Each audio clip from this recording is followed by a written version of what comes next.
Good evening, everyone, and welcome to our masterclass, really centered around sustainability. We have a very large panel this evening. We have a guest speaker to start out for 20 minutes, and then we'll have a series of speakers giving their own perspective.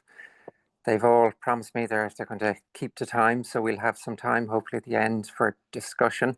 And I've no doubt this session will provoke a lot of discussion, because I'm sure we all feel sustainability and climate is something that is a little bit frightening and threatening, and at times we're not quite sure where to look and what we can do. So I hope this evening our panel will take some of that fear and intimidation out of it.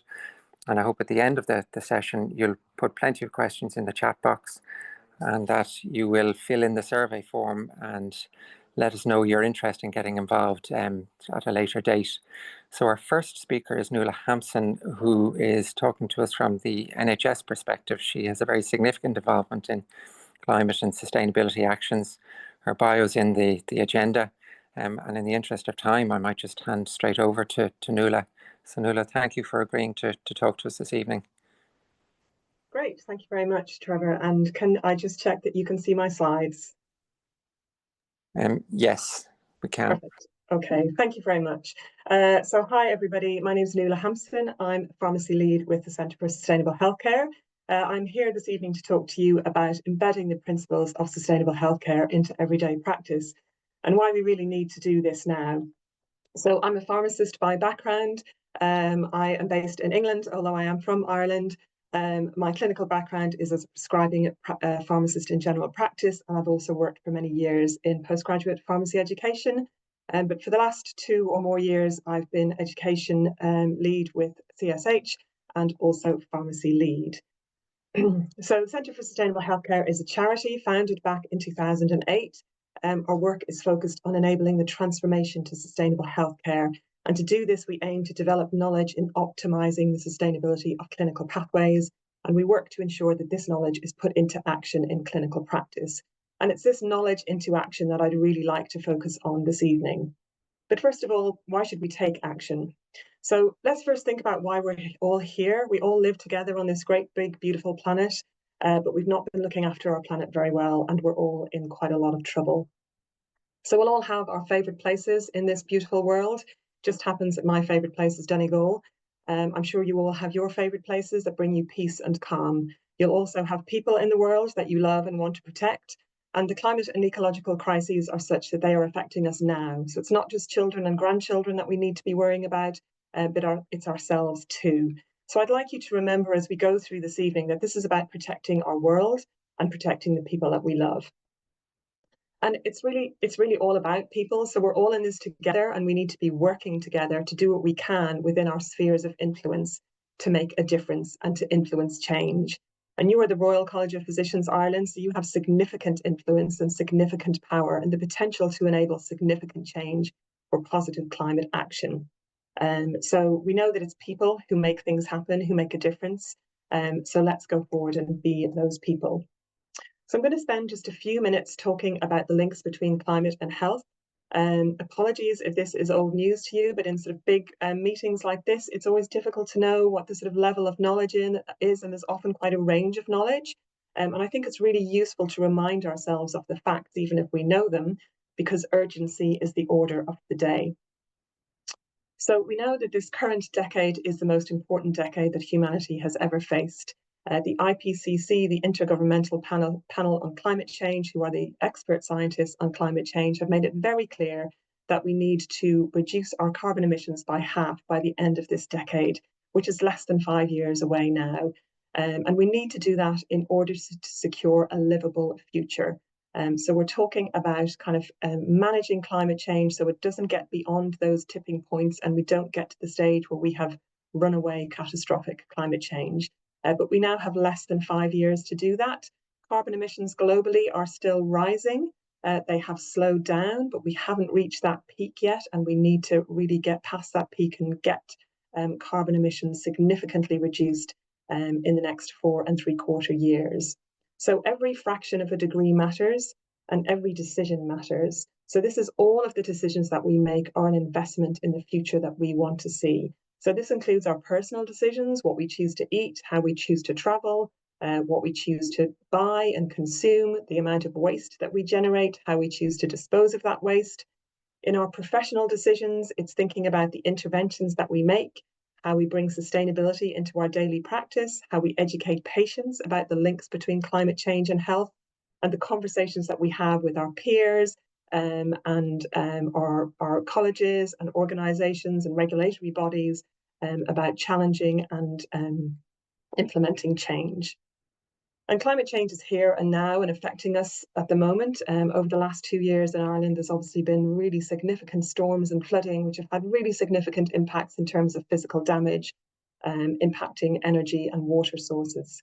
And up until now, thankfully, loss of life has been in very small numbers, but actually thousands of people's health are affected by these storms and flooding. So 1 in 3 people who suffer flooding will have severe mental health issues, such as depression, anxiety, PTSD, and these problems last for many years after the flooding incident and are only made worse by people who are at risk of reflooding and who are also under sort of financial pressure because they've lost their home or their business and they maybe cannot get insurance. The mental health impacts of climate change is silent and unseen, and it's not always obvious. It's not the things that the newspaper reports on, and people don't always make that connection. But the mental health impact of all of this flooding is really significant. The other big one affecting us here in Ireland at the moment is air pollution. So air pollution isn't part of climate change, but it's caused by the burning of fossil fuels, which is the same cause as climate change. So it's one that we always talk about.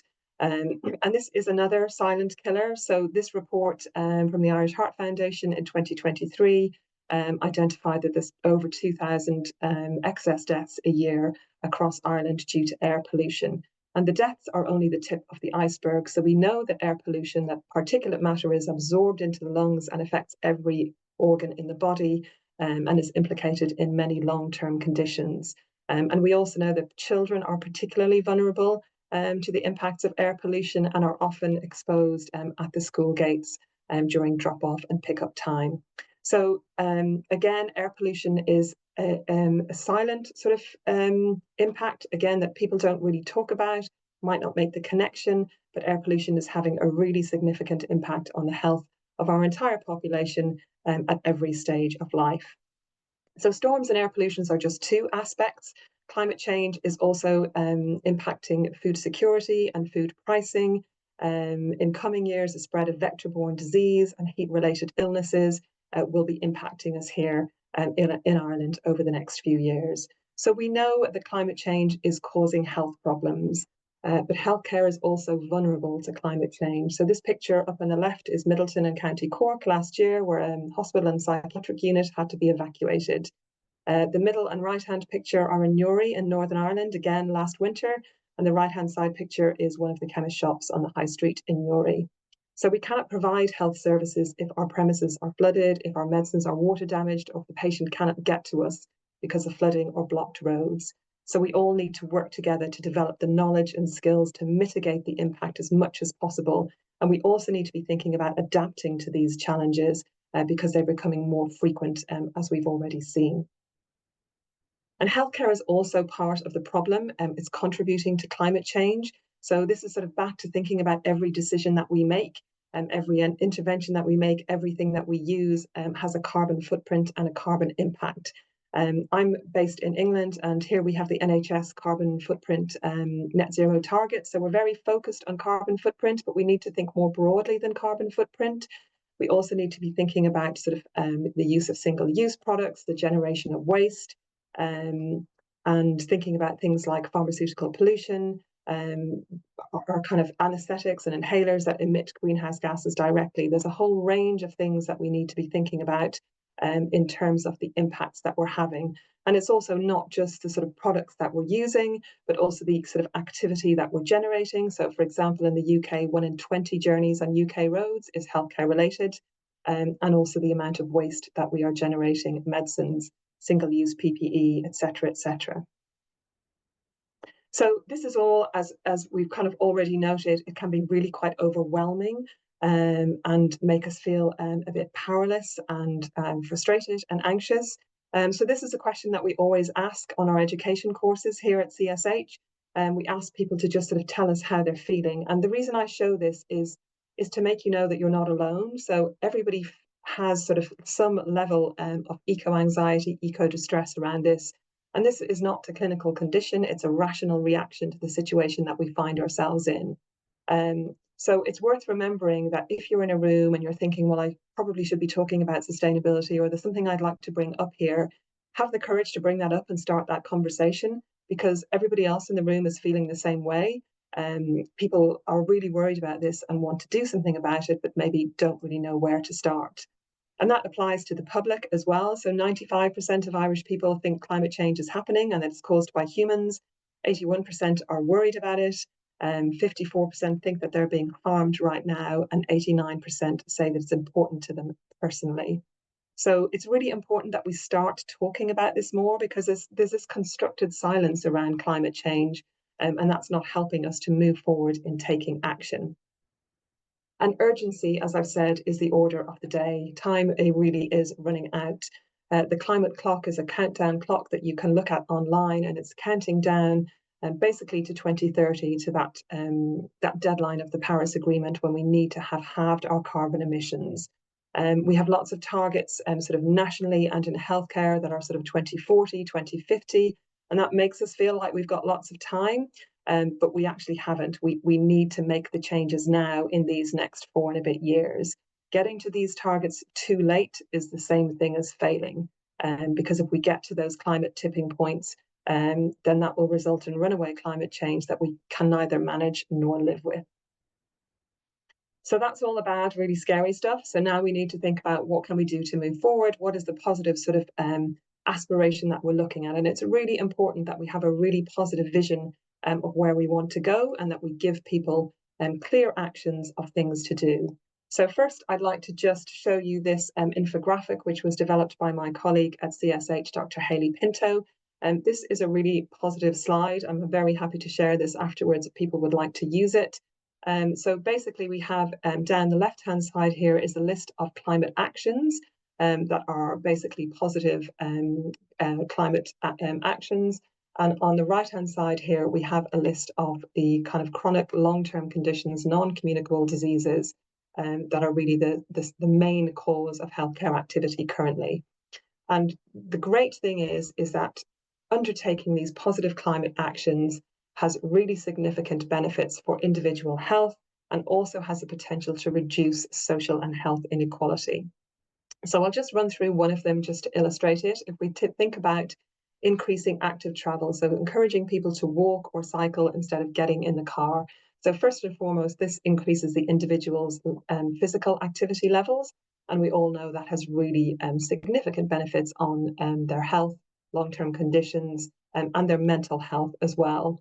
By not getting in their car, they're also reducing local air pollution, so that's good for that individual person, and also good for their local population. It's also worth noting that if you're inside a car in heavy traffic, you're more exposed to air pollution than you're outside. So then if we can build this up and get lots of people doing this, we get to the point where we potentially have fewer cars on the road, and then we can think about reassigning our space and taking away some of the space from roads and car parks and moving it over to more urban green space. And again, we know urban green space encourages people to get out and exercise. It also reduces the air pollution. It also has other climate benefits in terms of reducing flood risk, cooling cities, and providing space for people to grow food. And again, all of those things help people to reduce their long-term conditions and improve their health. So by doing all of these things, it also then reduces social and health inequality, because the benefits tend to most benefit those who are at the lower end of the economic scale. So this is a really sort of positive way to think about the action that we can take. And lots of these actions are around public health and prevention, which we'll come to in a minute, and that they've got positive impacts for individual health, but also for climate. So it's a win-win for health and for climate. So thinking about positive action and putting that knowledge into action. So first of all, we need the knowledge so we can take the most effective action. Because time is not on our side. We're well past the point where we can recycle our way out of this. So it's really important that we have the knowledge and that our teams and organisations have the knowledge too. So here at CSH, we talk about sustainable healthcare. And what that means is that the ability to provide healthcare to meet the needs of this generation without compromising the ability of future generations to meet their healthcare needs. So it's a more holistic view, thinking about the wider impact of what we're doing, both now and for future generations. And we've developed the principles of sustainable clinical practice. These have been developed by Dr. Frances Mortimer, who's our medical director. And this is a really good framework that you can use in any area of clinical practice to think about what you're currently doing and how you might change that to be more sustainable. So I'll just talk these through really quickly.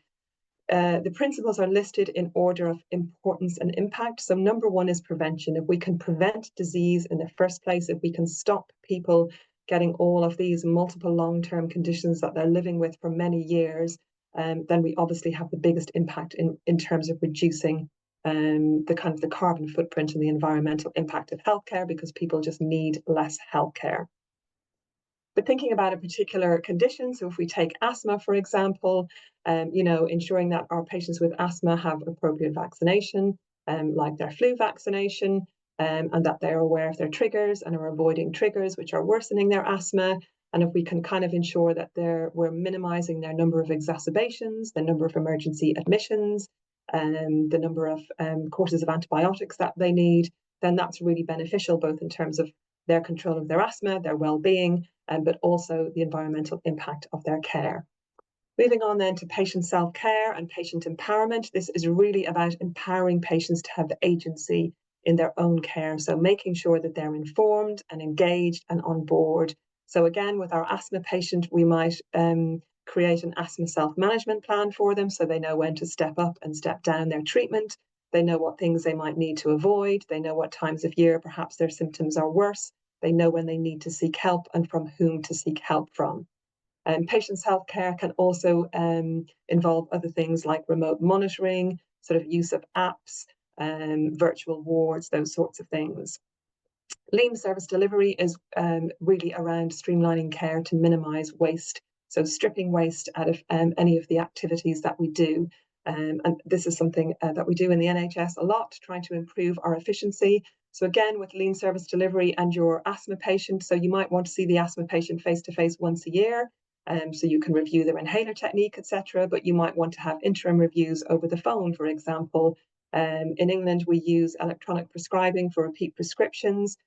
We have community pharmacies providing services around counselling patients on inhaler use, so sort of making use of all of the different members of the multidisciplinary team. And then finally, coming to low carbon alternatives. And with inhalers, there's the obvious one of moving from a metered dose inhaler to a dry powder inhaler. But we also might be thinking about utilising green prescribing or social prescribing to encourage that patient to get out and socialise, to take more exercise, or whatever it might be. So we need to think about sustainability not as an add-on, but it's something that needs to be embedded in every decision that we make. So going back to that, every decision matters. We need to be thinking about sustainability within that. And the Royal College of Physicians have for many years recognised sustainability as a domain of quality. And this is the focus of much of our work. So we really need to place sustainability at the heart of healthcare decision making. So we use the principles of sustainable healthcare to review our current practice and identify change ideas. And then we use sustainable quality improvement, SUSQI, to measure that change. So the SUSQI framework, again developed by CSH, provides an approach to integrating sustainability into mainstream quality improvement methodologies. So you don't have to kind of do this instead of your existing QI process. You can sort of embed this in to the QI processes that you already use. So the sustainable value equation is not a mathematical equation. It's a way of looking at the issues and the problems. So we're aiming to maximize sustainable value, to optimize clinical care, whilst minimizing the environmental, social, and financial negative impacts of that. And it encourages us to look not just at the individual patient or patient group that we're thinking about, but also the wider population as a whole. So again, this is a really good framework to use to then sort of implement changes and see how they work and see what sort of impact they have. And you can see on our website, there's a whole framework around this, and all of the resources are freely available There's a 4-step guide to undertaking SUSQI, and there's lots of case studies and examples available on our website as well, which you can go and have a look at. So by understanding the principles and the SUSQI approach, we can start to see things through this sustainability lens. And indeed, this is the feedback that we've had from medical and nursing students when we've evaluating teaching the SUSQI framework. They say that it enables them to see their practice differently. So once they've learned this, they can't unsee it, and they start questioning and challenging current practice and identifying ways of providing healthcare in a more sustainable way. So they move beyond that sort of typical first approach of looking at recycling to much more effective approaches, which considers prevention first and sort of works away down the 4 principles. So we use this driver diagram to help people to kind of generate change ideas. And this is a really great tool to use in your teams to look at what you're doing and think about what changes you might be able to make in your own practice. So primary drivers are to reduce activity in the first place, and that's through prevention, patient empowerment, and lean pathways. And then for the activity that we need to undertake, to reduce the impact of that activity by looking at how we can use low carbon alternatives, and then thinking about our resource use and our energy, etc., and how we can use that most effectively. So we need to be thinking about how do we use our agency and influence and power to facilitate these changes within our teams, within our departments, within our organizations, so that we can optimize the sustainability of everything that we do. And there's an increasing range of resources out there to help us to do this, where people have already applied their own knowledge to action and created resources so that this can be replicated and scaled up. Here's a couple of examples from Irish Doctors for the Environment and the ICGP. There's also lots of resources available from CSH, and these are a few of the things we've been working on recently. And I would really encourage you to join our CSH community. So this is a range of sustainability networks. So you can see we've got a whole range. These are just a few of them. There's over 30 networks now based around clinical areas and also based around specific sort of non-clinical areas like there's a food and sustainability network, there's a labs network, there's a carbon footprinting network. So a really great place to sort of meet other people, access all of our resources, and you can look at all our case studies on there as well. There's also discussion threads, so you can post questions, etc. So really, really helpful resource, lots of examples on there to kind of use and replicate. In the NHS, we have had green plans for the last 5 years, and they're just coming up for their review. So the NHS Green Plan guidance was published just last week, and Greener NHS have identified these 5 priority areas for action based on the volume or intensity of carbon impact. So kind of worth noting those as well. If you work in any of those areas, those are considered, certainly in the UK, and I imagine probably here too, to be sort of high volume or intensity carbon areas. So how do we use our agency to put this knowledge into action? So first of all, you really need to be aware of the power and influence which you have. So this is a survey from Ireland from 2024, last year. So looking at who people trust the most in society. Last year, pharmacists were at the top, and this year it's nurses, and doctors are there too. So health professionals are always at the top of this. We are the most trusted people in society. So we have a responsibility to use that to educate our patients and the general public and our peers about the links between climate change and health, because most people aren't really aware of the links. And the other thing that we have is really significant purchasing power in healthcare. So we spend a significant amount of money buying equipment, buying medication, buying services, and implementing sustainable procurement within our organizations will have really, really significant impacts in reducing our overall carbon footprint. And I said before, people power is really important. It's the people who make things happen. So we need to really be thinking about how do we build a culture and system founded on bottom-up engagement and action. So what we found in CSH is that the people who are on the ground to sort of see the changes and the opportunity to make things happen. So staff are the engine for change. So it's thinking about, well, how do we empower and enable those people to have the knowledge and the skills to start putting these changes into action, to measure those changes, to identify the successes, and then to build and scale on those. And we cannot do this on goodwill alone. So a lot of work in sustainability is happening at the moment on a voluntary basis by people who are really passionate about it. But we can't just rely on that, because those people will burn out. And we need change to happen on a systematic level. So within your organization, do you have a sustainability lead? Do you have a sustainability working group? Can you think about, starting to set those up so there's a group of people working together and to move forward on these actions? And we don't have time to reinvent the wheel everywhere. Small scale projects with great results are not going to shift the dial on emissions unless that learning is shared across and between organizations. So it's really important to ensure that there are structures in place to support shared learning, so that we can kind of achieve a success across the board. So really important to sort of set up those working groups and have means of sharing across organizations. We tend to work very much in silos in healthcare. So thinking about how do we work across departments, across clinical specialties, and indeed across organizations. Because again, this clock is ticking and we haven't got time to waste. We need to get on and do it. So in our workshops, our attendees often talk about the challenges that they are presented with when they try and sort of move forward on these actions. Because, sustainability can often be a little bit of a tick box, and it's really the money that matters. So one of the phrases that one of our attendees came up with was sustainability by stealth, where she's doing sustainability work, but not calling it that. So she's focusing on the other benefits that align with existing targets or priority. So it saves money, or it improves patients' outcomes, or it improves patient experience. So think about the piece of work that you want to do. And if you're struggling to get it started, think about what the other benefits might be and how they align with existing targets or priorities that you already need to do, and so that you can kind of start moving forward. So just a reminder, the 2020s are the most important decade that we have ever faced. And in the next 5 years, we will choose our future. So every decision that we make matters, but we have agency, but we must act urgently, both in changing our own practice and in influencing change more widely across our departments and organizations.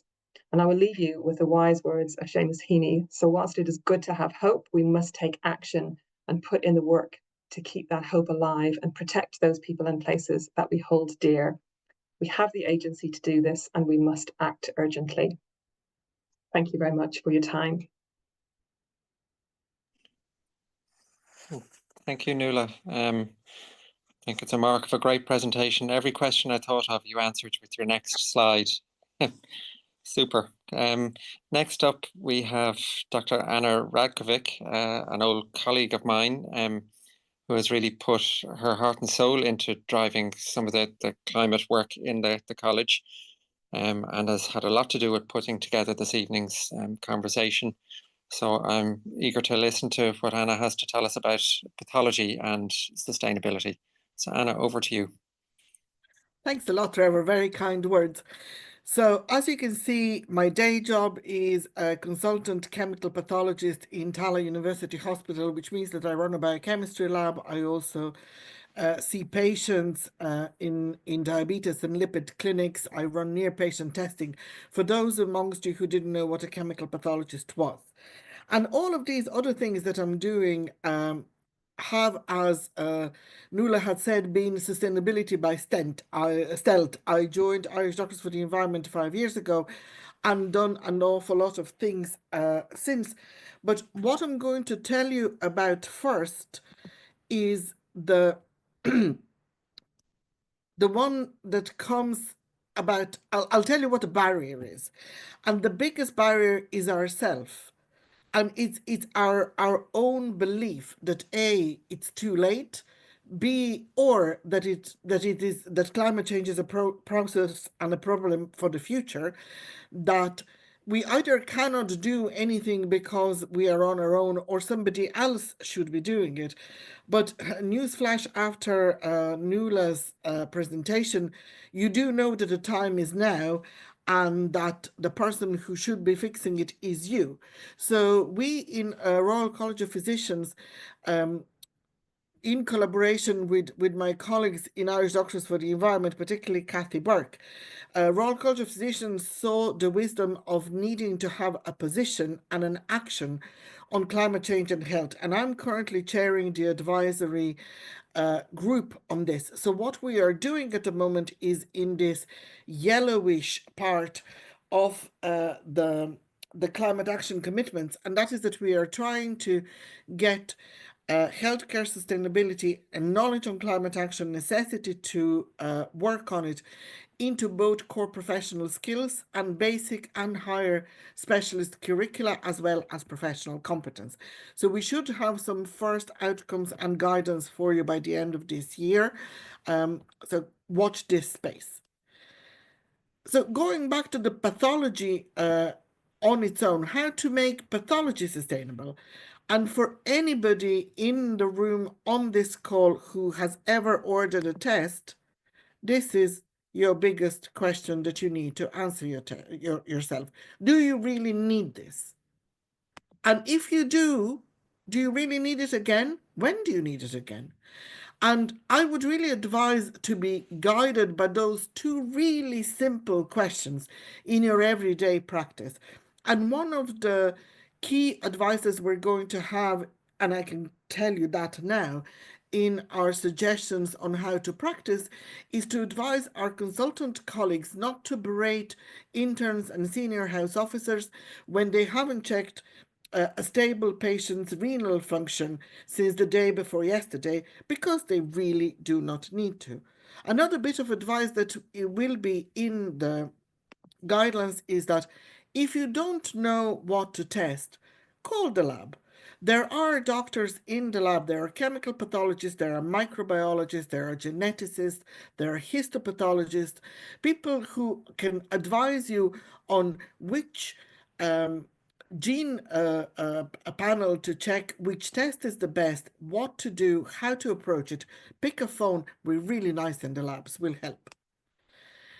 The thing that can be done on the side of the labs is to bring in demand management. And our colleagues across the water in Royal College of Pathologists have created the first guideline on what should the national minimum retesting intervals in pathology be in 2013, and they have revised it in 2021. It is freely available on the RCPI website. Have a look. And that is where I got my date for when do you need to recheck the renal function of a stable patient. Well, not for at least 3 days. When do you need to recheck sodium of a stable patient with stable renal function? Not for at least 4 days. How often are a patient's bloods checked in the hospital? Every day.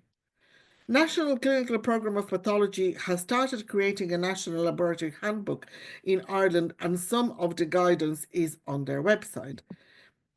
Choosing Wisely Canada has created climate conscious recommendations for various branches of medicine last year, and they are a really common sense medicine. And I am really hopeful that MEDLIS, the Medical Laboratory Information System, which will be the national laboratory information system in Ireland in the years to come. It was supposed to happen already, but it had various snafus along the way. It has been rolled out in Beaumont, and it works fine for blood sciences. What does that mean? That every doctor in Ireland will be able to see the result that every other doctor has ordered. And that should be in itself the most sustainable high-level action of the HSE in the last decade. Those of us who either prescribe antibiotics or are clinical microbiologists already do this, that are fighting antimicrobial resistance. It kills 35,000 people in Europe. If you're interested on how you can advocate responsible use in antibiotics, go to Healthcare Without Harm. They have this really good info kit. Or you could influence your lab to apply for certification of sustainability. There are 3 that I know about on the planet: My Green Lab certification, European Federation of Laboratory Medicine Green Lab certification, and LEAF Green Lab certification.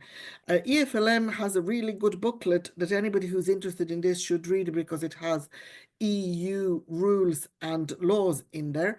LEAF is UK based and doesn't really function outside of the UK, and My Green Lab is the one I'll be telling you more about.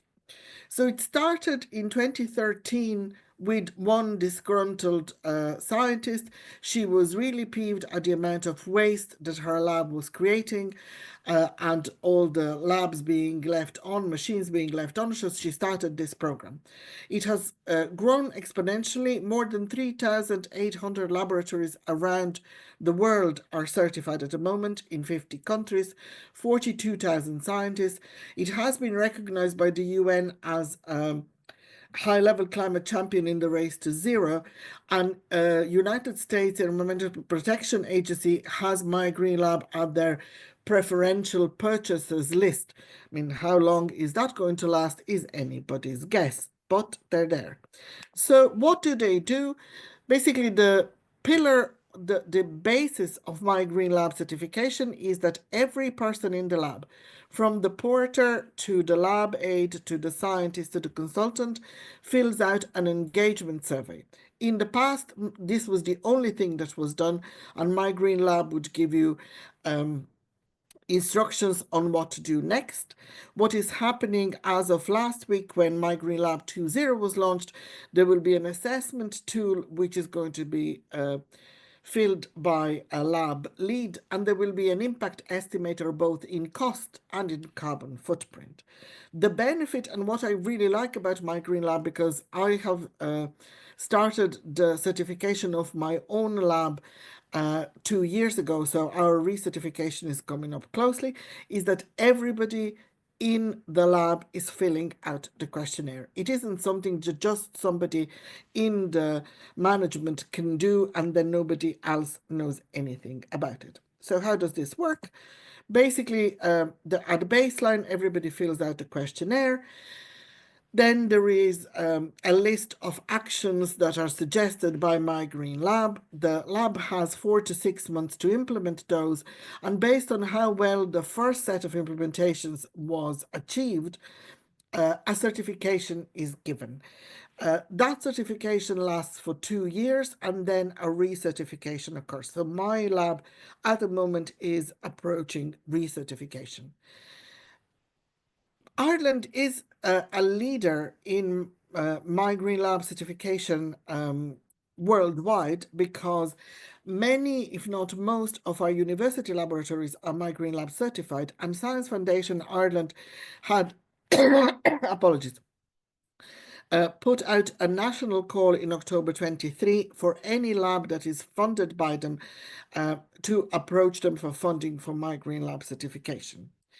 In the clinical labs, we got together, and I'm chairing this kind of informal, self-organized network of clinical laboratories that you can see there in a circle that are My Green Lab certified. It was really helpful when we met in April on Zoom, because we found out tips and tricks, and we aim to bring this forward and meet again soon, particularly because since January, i.e. fresh off the press, HSE Green Models of Healthcare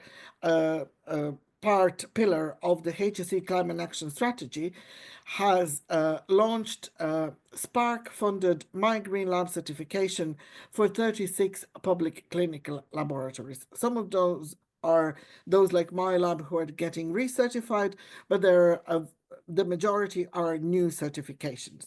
So we will be meeting together soon and moving this forward.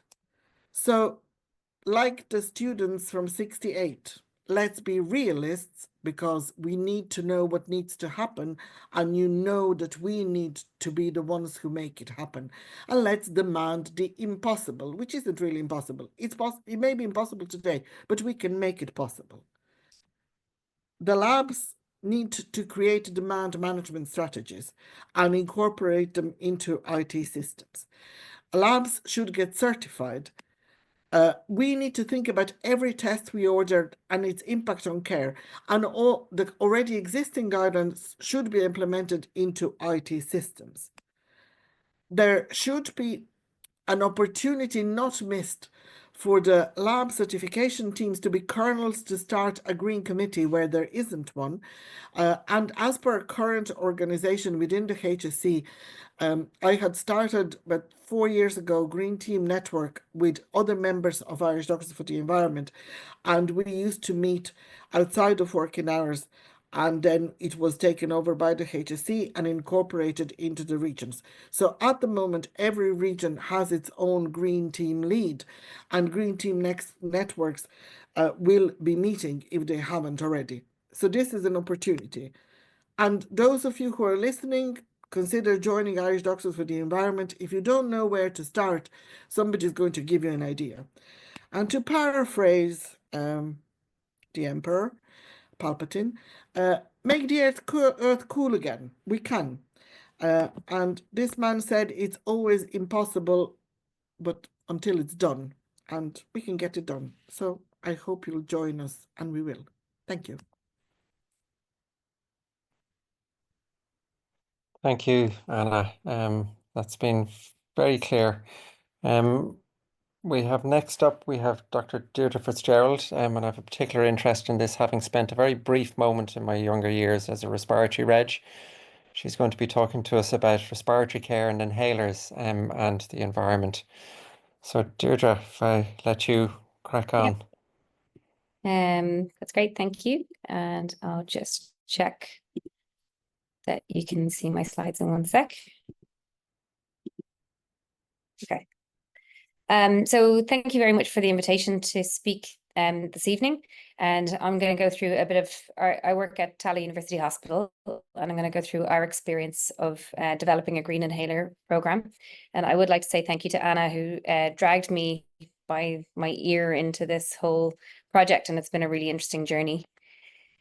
So when we looked at this, we saw a challenge in sustainability in respiratory care, because as we know, healthcare's climate footprint is about 4.4% of global net emissions. And of that, in Ireland, about 4% of healthcare emissions is accounted for by inhaled medicines. And I know this was mentioned earlier, and I'm sure there is a lot of awareness about the difference in the different types of inhalers, but actually it may be more limited than people who are aware of climate issues think it is. So we know that this comes down really to meter dose inhalers and their global warming potential. And this is a lot due to your blue and your brown inhalers. And this is your typical Ventolin inhaler that I'm sure everyone is very familiar with. And it's all really due to the propellant that's used in the inhalers, which is hydrofluoroalkane. And just from a clinical point of view, the differences between inhalers really comes down to a couple of factors. We have meter dose inhalers, which are the Ventolin you see on the left, and then dry powder inhalers, which is like a discus. And the main difference is that the MDIs require only a low inspiratory pressure, whereas dry powder inhalers require a higher inspiratory effort. And that's often why people think that MDIs are more useful. But we do know that MDIs need a spacer for adequate lung deposition. And we also know that they require coordination and dexterity. So they're actually quite tricky to use. And as we said, they have a much higher carbon footprint. It's about 10 to 30 times higher. And just to illustrate that, if we look at the different versions of salbutamol, we have a Ventolin inhaler, which has a large canister. It has about 28 kilos of CO2 in each inhaler, versus a Salamol Easy Breathe, which is only 10 kilos, and a Ventolin Discus is only 0.64 kilos. We have inhalers such as Flutiform, which is an MDI, and Relvar is a DPI, and there's a dramatic difference in the amount of CO2 from each of those inhalers as well. And they're commonly used inhalers in asthma. So we looked at this in Tallaght, and we surveyed 35 of our respiratory clinicians, and we asked them, do they prescribe new inhalers, changes in inhalers, and repeat inhalers? And as you can see, a lot of them are involved in providing inhaler prescriptions. But when we looked at their knowledge, we found that while 82% were able to identify an MDI, only 60% were able to clearly identify a dry powder inhaler, and SMI is a soft mist inhaler, which many people will know as Spiriva or Spialto Respimat. So being able to recognize which inhaler is which, it's a bit of a problem in the first instance. But then we also looked at their attitudes. And while almost 3/4 of them said that they would be influenced by environmental considerations, only 40% in total were unaware that MDIs have the biggest carbon footprint, and 20% were confident to change the inhalers. So it's not much use knowing what's what if you're not going to change the inhalers based on your ideas. So we went on from there and we looked at the carbon footprint of inhalers dispensed in Tallaght, and I'm sure this is reflective of many tertiary institutions around the country. And what we found was that MDIs account for about 55% of inhalers, whereas DPIs and SMIs are about 44%. But 97% of our total carbon was due to MDIs, and that accounted for about 107,000 tonnes of CO2, and that was over a 12-month period. So we knew what the challenge was, and what we needed was to come up with some solutions. And we started by applying for some funding. So we were lucky enough to be granted some funding from the Spark programme. And we set up an implementation team. And this is where we got involved with the Irish Doctors for the Environment, who had already done a lot of the work towards this project. We had our respiratory team, we got our pharmacy on board, and we linked in with the innovation team as well. And we, rather than reinventing the wheel, went and looked at what the IDE have already developed. So they've developed a pocket guide to bring a green prescriber with regard to inhalers, and it's freely available online on their website. And the first step we took was to incorporate the pocket guide into the medicines guide at Tallaght. And so we are the first tertiary hospital to institute a green inhaler policy. And just to show you what that looks like, this is the app that we use. So all of our NCHDs and consultants and everybody has access to the medicines guide. And if you click into the respiratory section, you get to this list of options here. And you have a prescriber's guide to choosing an inhaler device. And whereas this used to have kind of an overview provided by our pharmacy, we now have a brief overview of why you might choose different inhalers, and then a link that brings you as a click through straight into the IDE website. And that leads you to the inhaler toolkit, which is a really useful guide. And like I said, this is freely available to all clinicians. And it's just a brief overview. There's only 4 pages on the brief toolkit of why we would do this, how to change inhalers, which inhalers are which, and also how to have a conversation about MDIs, because along with, as Nuala mentioned earlier, there's a lot of aspects to asthma management, there's a lot of self-management, and patients do become extremely reliant on their Ventolin inhalers, and it can be very hard to convince them that another inhaler will do the same job. So it is very difficult for our NCHDs, for example, to take that information and pass it on to patients. The second thing we needed to do after incorporating the guide was to advertise. And we started to do this. So we have our original audit of our clinicians' knowledge, and we've worked with a designer in Tallaght, and we've come up with these 2 posters. So the first poster is geared towards clinicians and highlights the fact that one MDI inhaler has the same carbon footprint as driving, I think it was it's further than Portlaoise, but anyway, in a car. And this allows, so this QR code links through to the toolkit as well. So our prescribers in clinic can see this poster and consider changing to a green inhaler. And there's also one developed for patients. So the idea behind this is that we'd put it up in the respiratory outpatients as an example, and just to highlight to patients who might be aware or unaware of the effect on the environment, and choose to ask their doctor about green inhalers. And then we also took our own advice. So we needed to apply this in our own practice, and we noted that so one of the recommendations in the Green Inhaler Toolkit is that when you are prescribing a SABA MDI, because lots and lots of people do need a salbutamol reliever inhaler, that you can use one with a smaller canister. So like I showed earlier, the Ventolin has a lot more carbon in it than a Salamol Easy Breathe. So we looked at our practice, that's your Salamol Easy Breathe and Ventolin there, and we looked at our practice, and we found that just in our PFT lab alone, we were using about 60 single-use inhalers just for bronchodilator response testing per week. And we're also prescribing, there's a lot of Ventolin prescribed throughout the hospital for inpatients on the wards. So we wanted to get rid of our Ventolin, and we changed to Salamol Easy Breathe. And we were fortuitous in that Ventolin, the Ventolin providers actually increased their price at the same time as we decided to do this, which made it a much more palatable exchange for the pharmacy and the people who manage the purse strings. And what we found when we re-audited after changing to the Salamol Easy Breathe was that our CO2 emissions were dramatically reduced by 25%. And that's just over an initial period of about, I think, 6 months in 2 separate years.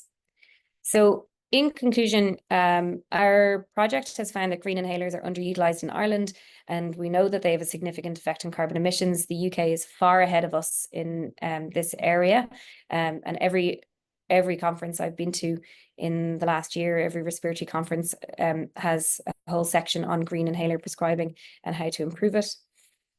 We in Tallaght are very proud to be the first tertiary institution to adopt a green inhaler policy, and we've already shown significant benefits in our own carbon emissions. And we do plan to expand this advertising to GPs, so you can't waste a good poster like that, which I think is just fantastic effort from our designer. So our goal would be to spread that poster out to GPs and pharmacies with the aim of reducing MDI prescriptions nationwide. And we're working with some of the Irish Doctors for the Environment on hoping to do a pre and post evaluation of our inhaler prescribing. So that is all from me. And I'll stop sharing. Brilliant. It's really encouraging to see how a local effort can have such impact. No pressure on our speakers upcoming, but so far you've been great at keeping to time. A great bunch. I might just take this opportunity at the halfway point to encourage again the audience to put questions into the chat box. We have a few already, but we could do it some more. Next up, we have Cara Connolly to talk to us about the anaesthetic environment. I think we all know intuitively anaesthetic gases go into the air, but when you hear the impact of them, it really is quite striking. So, Cara, looking forward to your talk. Thank you very much. Let me just get the slides up here. This is always the part I get most stressed about with a talk. So I hope you can hear me already, and hopefully in a second I'll have the slides up as well.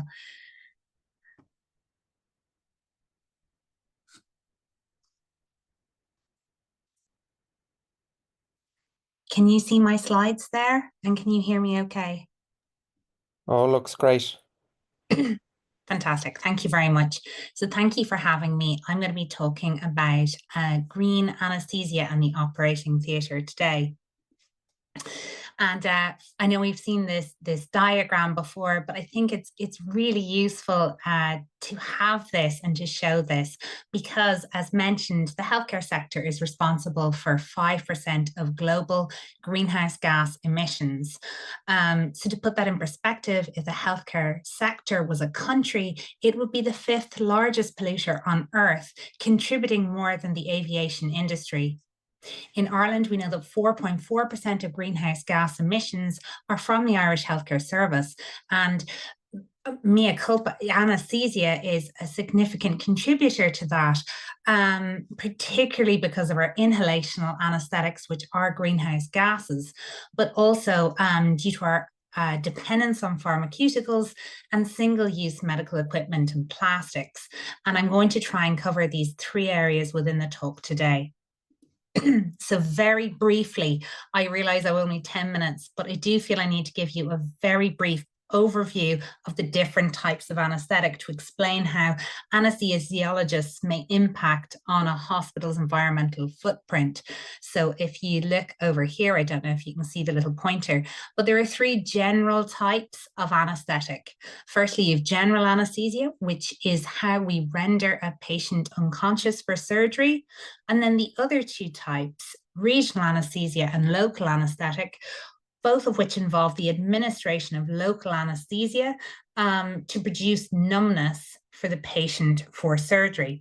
For the purposes of this talk, though, I'm going to focus in on general anesthetic and the ways in which we render patients unconscious for their surgeries, of which there are 2 types, volatile or gas anesthesia and TIVA, or total intravenous anesthesia. Practically speaking, an anesthetic is often a mix of several of these techniques, but in order to look at their environmental impact and how we can do better as anaesthetists, I'm going to review them as distinct separate entities. And I'm going to start with where we could make the most improvement in anesthesia, and that's looking at volatile anesthesia and nitrous oxide. So inhalation or gas anesthetics, as I said, are greenhouse gases. They are hundreds of times more warming to the environment than just local anesthesia alone. The most commonly used is shown over here on the left, that's sevoflurane. And this is a warming effect of around 800 to 1600 grams of carbon dioxide for 1 hour of surgery that it's administered, which is the equivalent of driving a car about 5 to 10 kilometers. Of note, it has an atmospheric lifetime of 1 to 5 years. Now compare that to the anesthetic over here on the right, desflurane, which thankfully has significantly reduced in use over the past 10 years due to its impact on global warming. It's already banned in Scotland and the NHS is currently phasing it out. But as mentioned here, 1 hour of surgery using desflurane accounts for 30 to 60 kilograms of carbon dioxide, making it 2,500 times more warming than carbon dioxide. It is an atmospheric lifetime that is longer as well, 9 to 21 years. But perhaps the most important one to talk about is that of nitrous oxide, which I've listed here in the middle. It's widely used in healthcare. It's not just in anesthesia. It's used in pre-hospital, ED, the maternity units. And of note, 1 hour of nitrous oxide is the equivalent of about driving your car 106 kilometers, but importantly, it remains in the environment or the atmosphere 100 years, during which time it still has a warming effect. Therefore, reducing nitrous oxide would lead to one of the biggest decreases in anesthesia-related CO2 equivalents. This picture here is just to look at nitrous oxide in a little more detail, particularly in Irish healthcare, because I do think a reduction in nitrous oxide really could meaningfully impact our carbon footprint. In Ireland, the 2019 data showed that 85% of anaesthetic gas emissions comes from nitrous oxide. Nitrous oxide is commonly supplied to hospitals via a manifold of cylinders, which I've shown here on the left. These cylinders are then piped around the hospital. And this is really important because it's estimated that 83 to 100% of nitrous oxide leaking out into the atmosphere occurs before the point of delivery. So it's leaks within the piped system that causes most of the atmospheric gas emissions from nitrous oxide. So the College of Anaesthetists Ireland has been heavily involved in pushing towards the decommissioning of nitrous oxide manifolds in Irish hospitals. And they're aiming for decommissioning of all these manifolds by 26 and 27. There is a national nitrous oxide mitigation project group, which is now under the HSE climate strategy. So far, 6 hospitals have decommissioned their manifolds. And I'm proud to say that my own hospital, the Mater, did this last year. So this, moving on a little bit from our greenhouse gases, I just wanted to highlight the estimates of CO2 equivalents by choice of anaesthetic technique. This is a comparison for an 80-kilo man undergoing knee replacement surgery for 2 hours. And what you notice is, firstly, the volatile anaesthetic, which is here, clearly produces the largest CO2 equivalents. But the second thing to notice is that both the total intravenous anaesthetic and regional anaesthetic also have CO2 equivalents that suggest there's room for improvement too. Looking in at the TIVA section here, a lot of that comes from single-use items such as the plastic syringes we draw the medication up in, or the plastic tubing we administer the drugs through for our patients. There's also a contributing factor from energy use, from the pumps to the monitors we use in theatre. And there's also the use of drugs and also the disposal of drugs also. Which leads me to my next slide, which looks at waste in anaesthesia, in particular, the waste and disposal of drugs, which is such a big issue in anaesthesia. So we usually start our day as an anaesthetist drawing up a couple of different sets of drugs. Firstly, we're drawing up anesthetics, which, as I said before, are the drugs to render you unconscious and keep you unconscious for your surgery. The second is a broader group of pain relief, nausea medication, and antibiotics. And then the third is your emergency drugs, drugs which you hope you won't use, but you have handy in case you need it. Now, this particular set of drugs, we thankfully rarely need to use, so they often get wasted. These are drugs that include atropine, succinylcholine, glycopyrrolate, ephedrine, and the drug pictures I'm showing you here are snapshots I took the other day in prep for this talk from my own theatre complex. All of these were left at the end of the day in one particular theatre.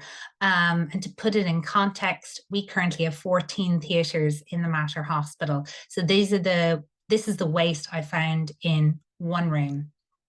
So there's clearly lots of room for improvement with this. So why is drug waste really important? Well, firstly, you get a sense looking at this of the amount of plastic we are potentially binning at the end of the day. But the other thing, it has to do with how the drugs are disposed of. So this is a picture of our sharps bins in theatre.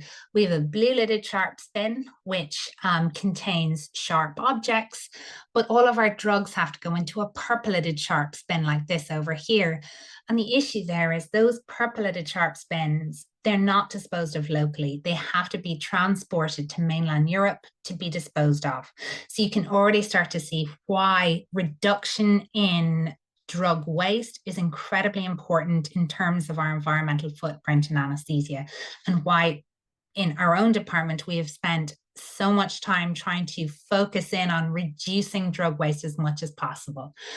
This picture over here is slightly off topic. This is from a blue lidded sharps bin, just showing sometimes in the heat of the moment, people are putting stuff into these sharps bins that really don't need to be there. And again, a lot of our work in our own department and across lots of anaesthetic departments in Ireland is trying to reduce that waste and trying to make sure it's going to the correct place.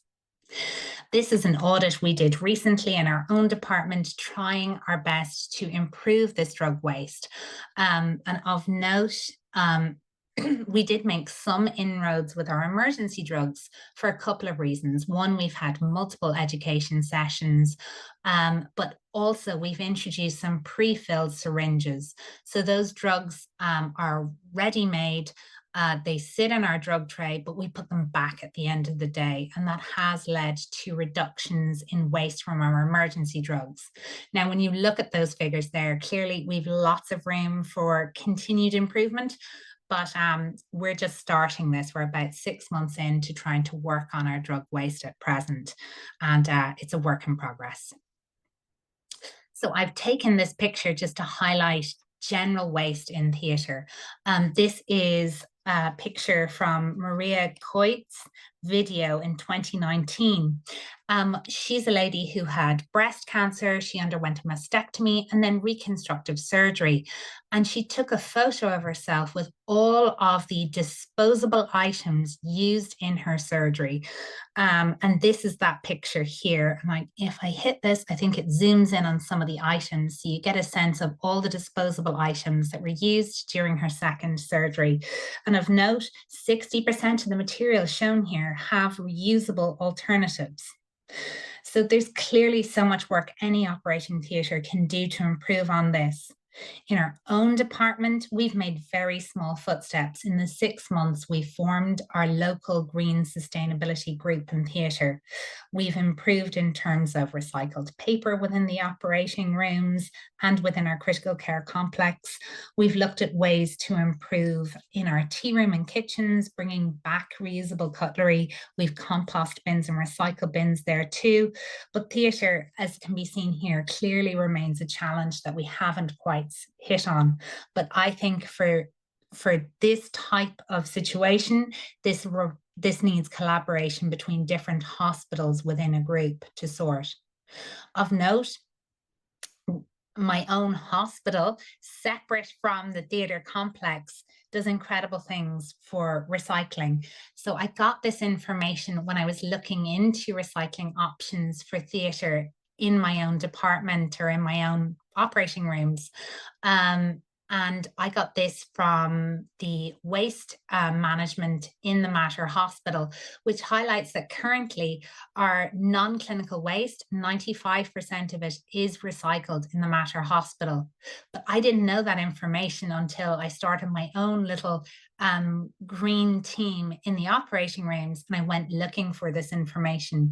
And often I find that with Irish healthcare, that there are other pockets that are doing an incredible job at something, and it's trying to access that can be tricky or difficult. Plans for the future. Well, as I said, in our own department, we're within our first 6 months to 1 year of our own operating theatre and critical care green team. We've started trying to work on drug waste, recycling, and looking at promoting TIVA, but clearly there's lots more work we have to do. I think our next step is trying to encourage our hospital to create our own hospital green team so that we can feed into other interested areas in the hospital. And it's so encouraging being at a talk like this and hearing about all the other specialties are doing. I think it's important at hospital level, we also look at our green spaces, more sustainable methods of transport to work, and then obviously at HSC level and CAI level, promoting the concept of better IT infrastructure, links to the community, and increased patient empowerment in healthcare. So this is my last slide, and I thought this was a brilliant picture taken or drawn of an anaesthetist on the CAI sustainability Twitter, which I've borrowed it from. And it just reminds me that the most positive thing I can say here at the end of my talk is while anesthesia has undoubtedly in the past contributed to the sort of greenhouse effect and gas emissions, I think our workforce and the incredible set, particularly of our trainees coming up through the line that have so much energy and enthusiasm for sustainability that are really pushing this forward in our own college, is a really positive note for me to end on today. And thank you for your time. Brilliant. Again, I'm always amazed when I hear that the impact of anesthesia and that the impact of your changes are really striking. Next up, we have Professor Brett Dunn talking to us from the public health side. This talk is new to me, and I'm really curious to hear more details. So, Brett, if you're ready there to load up your slides, looking forward to your talk.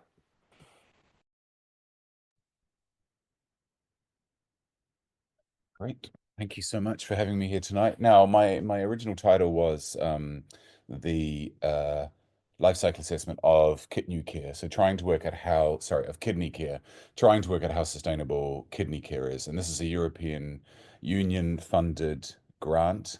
The two main things I want to talk about, and I think it works in quite well with the other speakers, is particularly the last part, is why life cycle assessment is important in healthcare. Where kidney care is a large consortium of different academic groups, as well as industry, as well as patient groups. And what we're trying to do is bring down the huge footprint of kidney care because it consumes between around 2% and up to 5 to 6%, depending on the budget of healthcare budgets in Europe. So it's a really highly unsustainable field. It consists of a lot of different areas. We're working with the Centre for Sustainable Healthcare to develop a for impact benchmarking tool and dashboard. So we're going to be looking at it's like a calculator to measure the carbon footprint, to measure the water use, to measure the social impact, to measure the cost of different areas of kidney care. And we're hoping that that will be adopted by healthcare institutions across Europe. We're also working with the Centre for Sustainable Healthcare to develop, excuse me, training modules for the public. But my role is mostly life cycle assessment, and these are the academic centres. And you can follow us, for those nephrology people in the room, on kitnewcare.eu. So why do we do life cycle assessment in kidney care, or generally? Well, I think today's speakers before me have shown a huge amount of data, and they express that in sometimes in kilograms of carbon. They can express that in terms of stuff that we know about, like how far did you travel in a car. But my analogy of why we measure stuff in sustainability is going into a supermarket, for example, or trying to be able to create a budget for your hospital in healthcare without knowing any of the prices. Can you just imagine if you walk down a supermarket aisle and you don't know any of the prices? How can we understand where the sustainability impacts are coming from? And we can't without all of the research that's been carried out by all the researchers around and within the people that we're speaking about today. We know from some of the life cycle assessment work that's been done, we know the main sources of NHS emissions, but we know them at a very high level. So what at the moment we have is kind of high level data on saying we know that travel's bad, we know that patient travel's bad, we know that medicines are bad, we know that procurement is quite a big part of our footprint. But life cycle assessment helps us not only to answer bigger questions about healthcare systems, but also smaller healthcare systems. Remembering that it's not just about carbon. We're facing multiple crises, our planet, as Nuala was saying. It's not just about the carbon dioxide equivalent emissions. This is what we call carbon dioxide. So that includes things like methane, that includes nitrous oxide, etc. But it also includes all of these elements. And this is a slide with different healthcare systems producing different aspects, scarce water issues, greenhouse gases, particulate matter, etc. And we know also that healthcare, including kidney care, has a significant social impact. So we know that all of the things that we produce for our healthcare system, there's somebody down the line in a production chain, and that puts these workers, particularly workers in South Africa, for example, in India, for example, where the labor laws aren't as good, in Pakistan, for example, and it puts us at risk of all of these things happening on the left-hand side. And we're about to publish one of the first papers, which quite clearly shows a link between the stuff that we use in healthcare and all of these social impacts. So what is life cycle assessment? What is life cycle assessment? It's also known as life cycle analysis. It's a methodology used to assess the environmental impact of a product through its life cycle, all stages from cradle to grave. So we can basically identify any product. We find out where it's from. We find out how it travels to you. We find out how it's made, and then we look at how it is dealt with from a waste perspective. And what we're using is life cycle assessment to look at peritoneal dialysis, to look at hemodialysis, to understand its full environmental impact. So this is a 10 ml syringe versus a 3 ml syringe. And this is one of the interventions that our kidney care colleagues used. They thought, actually, we're only injecting 3 ml of product. We can move from a 10 ml piece of plastic to a 3 ml piece of plastic. And what we then look at is we look at the raw material, etc., etc., etc., the waste, and then we come up with all of these different things in our life cycle assessment. We can come up with carbon, we can come up with water deprivation, we can also come up with a risk of forced labor for a particular product. And obviously moving from a 10 ml syringe to a 3 ml syringe reduces that risk.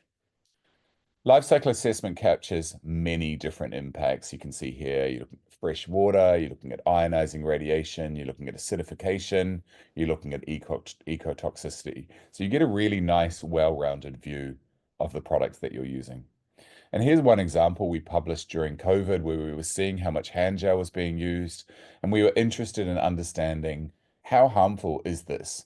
I know a lot of people have come and said, yes, but we would have all got COVID if we didn't use hand sanitizer. But my point was that that's fine, but what actually is the opposite side of the coin? How much harm is it causing us?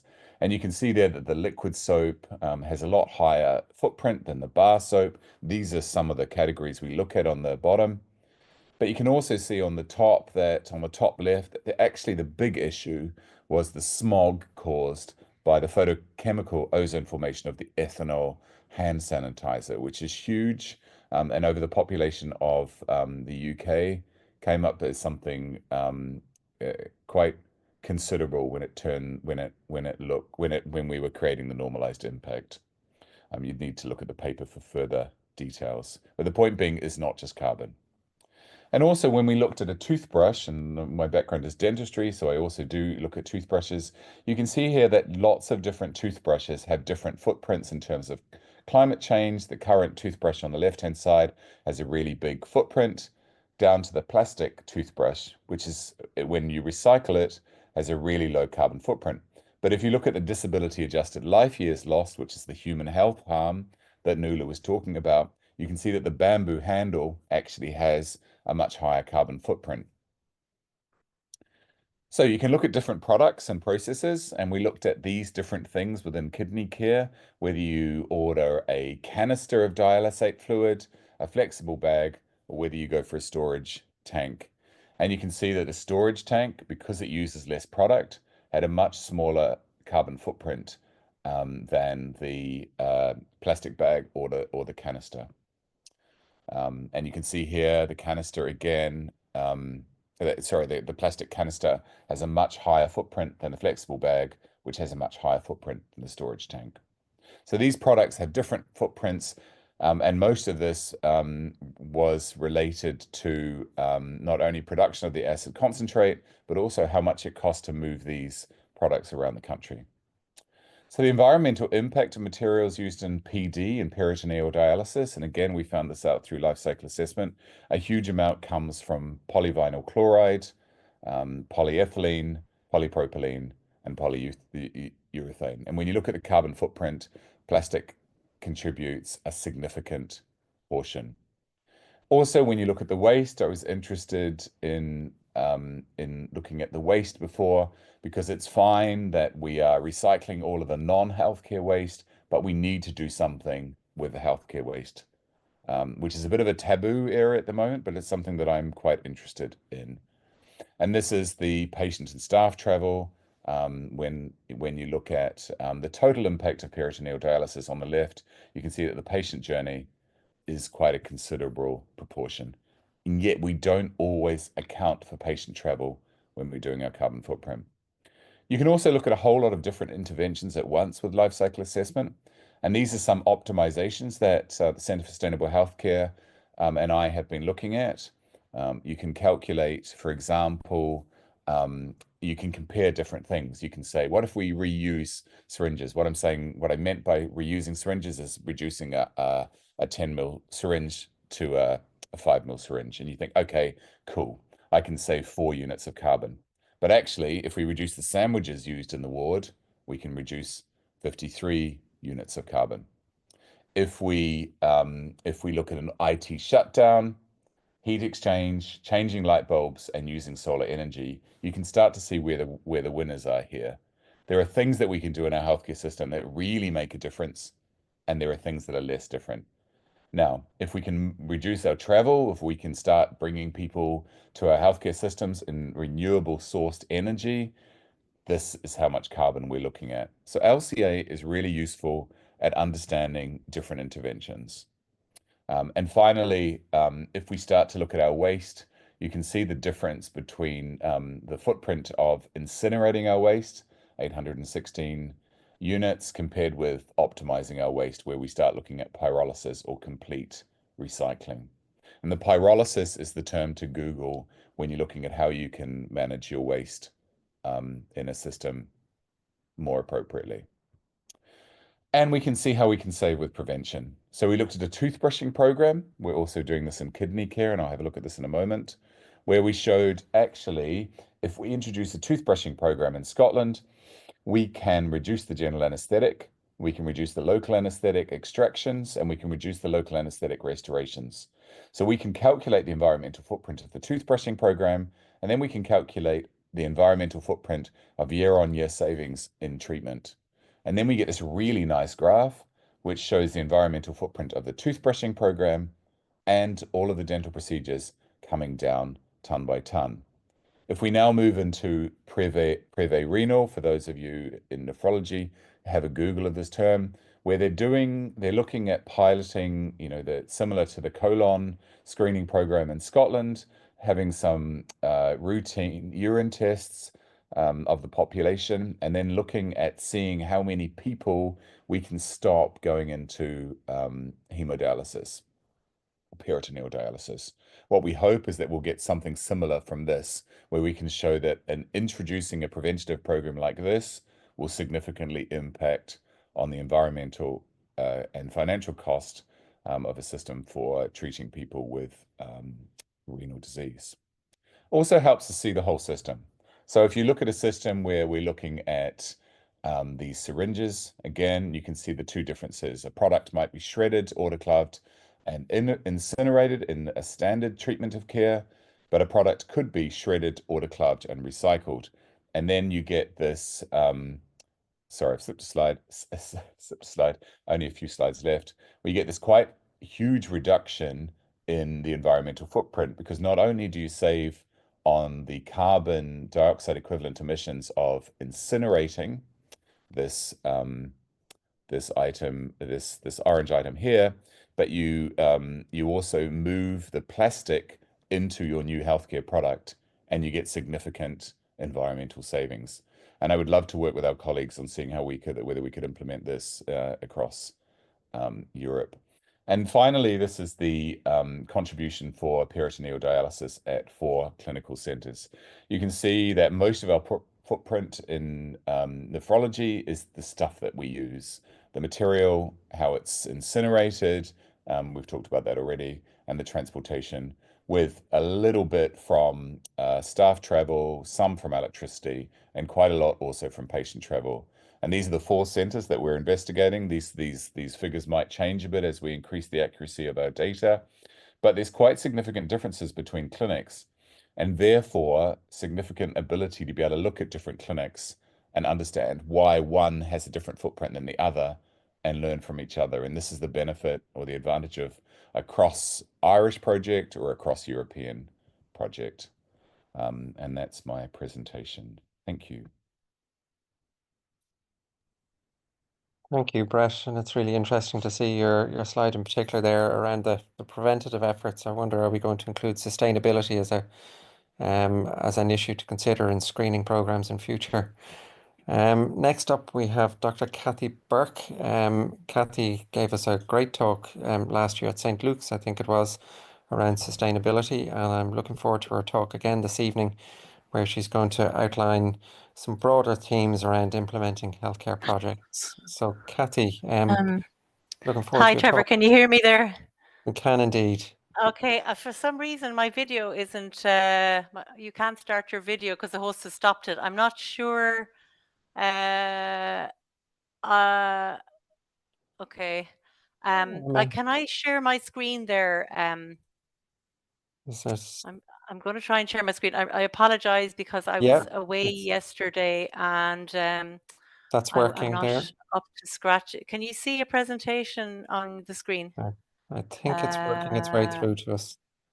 Ireland South screen group, is that showing up? Oh, we can just see a window screen. I suspect there's a bit of a time delay. Oh, okay. I have it on my own desktop here. I wonder, am I sharing the right thing? Do I need to? I'm sorry. Now I'm a little bit illiterate. Right. Do I need to? Bring slide my presentation onto the screen, or can somebody assist me with the screen sharing? I have it open on my Yes. own desktop. Yeah. So What how we do? might do, if you're having Mhm. difficulty, I Yeah. wonder maybe if Emma has a Yeah, Kathy, I chat have in the it here for background. you if you want to do that. Do you have a presentation for me? I have it here if you'd like me to share it Oh, for you. fantastic. Oh, brilliant. That's great. Thank you so much. Sorry, I'm a little bit Trina Héla because I was late out of theatre, so apologies. If you want to No throw it problem. up there, Emma. Thank you so much. Thank you so 2 much. seconds now. Sorry, Kathy. Okay. All right.